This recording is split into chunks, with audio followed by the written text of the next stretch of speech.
In this session, I will cover collaborative filtering. So, as the name suggests, collaborative filtering makes recommendation based on collaboration of other users who have rated some of the same items in similar ways. So, the basic building block of collaborative filtering system is a user item rating matrix where each row of that matrix is rating given by a particular user to different items. So for example, if we look at this entry, then this number 5 is the rating given by this user to this item. And in general, only few users rate some of the items. So the user item rating matrix is very sparse, that is, most of the entries are empty. That is, most of the items have not been rated by the user. So, our objective is to predict the ratings in empty cells of the user item rating matrix and recommend the highest rated item to users. Now, each row in the user item rating matrix constitutes profile of the user, that is, rating vector of the user denoted by RU. So, for example, this row of the user item rating matrix is rating given by this user to all the items, and this is what we know about the user, about his likes and dislikes or his taste, and that basically gives us profile of the user. Similarly, each column of the user item rating matrix constitutes profile of the item, that is rating given to this item by different users.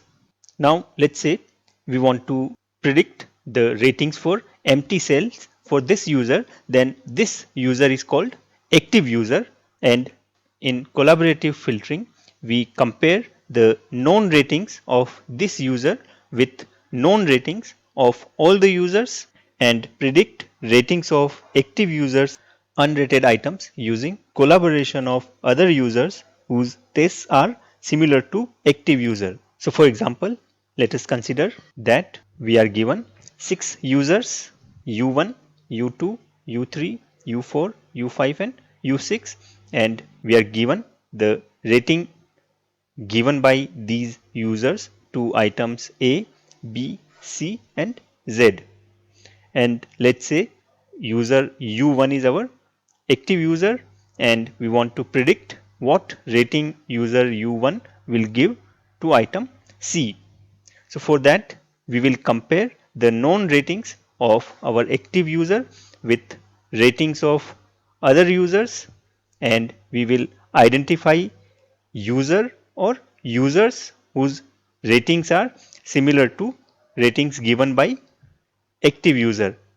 So here if we compare this rating vector with other rating vectors, then we see that the rating vector of user U6 is very similar to rating vector of user U1.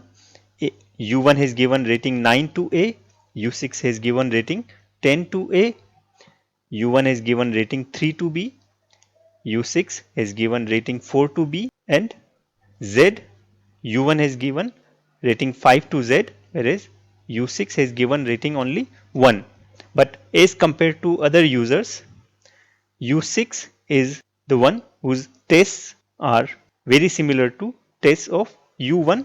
So I will predict the rating of item C for user U1 as rating of item C for user U6.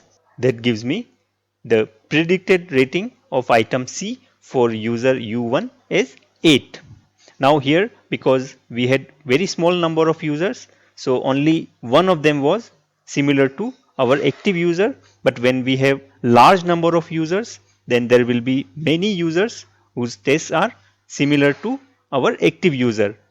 In that case, we have to define some measure of similarity, and on the basis of that we can define a group of users whose tastes are similar to our active user, and that group will form neighborhood of our active user, and all the users in that neighborhood will vote to predict ratings for our active user, and we can also incorporate a weight for each of the neighbor based on its similarity with our active user. There are several ways to define neighborhood of an active user and distance between active user and some other user. For example, we can use k nearest neighbors or k means clustering to define neighborhood of an active user. I've covered these two algorithms in other sessions, so I will not cover them here. But if you are interested, you can watch these videos. The links for the same are given in the description and also in the pop-up card above. And we can use Pearson correlation coefficient to measure distance between active user and some other user. So if RA and RU are the user rating vectors of users A and U, then their correlation coefficient is given by covariance of RA, RU divided by standard deviation of RA and RU. And the expressions for covariance and standard deviation are taken from statistics. So let's move to advantages of collaborative filtering. The main advantage of collaborative filtering is that it is a domain free approach, that is, it does not rely on understanding of inherent nature of the features of items or users. All we need to know is who rated what and what the rating is. Because of this, the collaborative filtering algorithm is capable of recommending complex items like movies, music, books, news articles, etc., without even understanding the inherent characteristics of these items. Now, there are several shortcomings of collaborative filtering. First one is sparsity, that means user item rating matrix has very few filled cells and most of the cells are empty, that is, items are not rated by users. The sparsity is usually more than 90%, that is, more than 90% cells of user item rating matrix are empty. Second shortcoming is cold start, that is, we need to have sufficiently large number of users who have rated some items. And third shortcoming is what we call first rater problem, that is, unless somebody has rated an item, we cannot recommend that item. So new or esoteric items cannot be recommended as they have not been rated by anybody. And last shortcoming is popularity bias. That means that collaborative filtering algorithm tends to recommend popular items more frequently than unpopular items.